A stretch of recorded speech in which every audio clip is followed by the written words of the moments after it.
మా బెడ్రూమ్.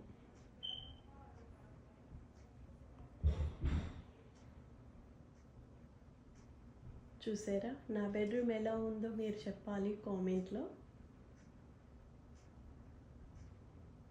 చూడండి, లెగగానే దేవుణ్ణి చూడాలి కదా, వినాయకుడిని లక్ష్మీదేవిని పెట్టుకున్నాను.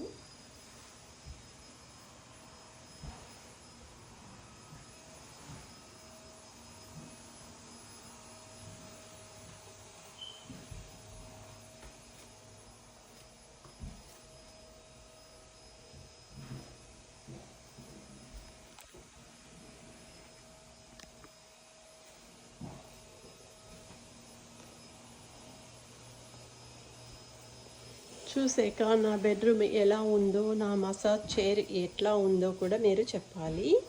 ఈ చైర్లో మసాజ్ చైర్ మాట చాలా మంచిగా ఉంటుంది. ఇందులో రిలాక్స్ అయితే మనమంతా పని చేసుకున్నాక హాయిగా రిలాక్స్ అవ్వచ్చు.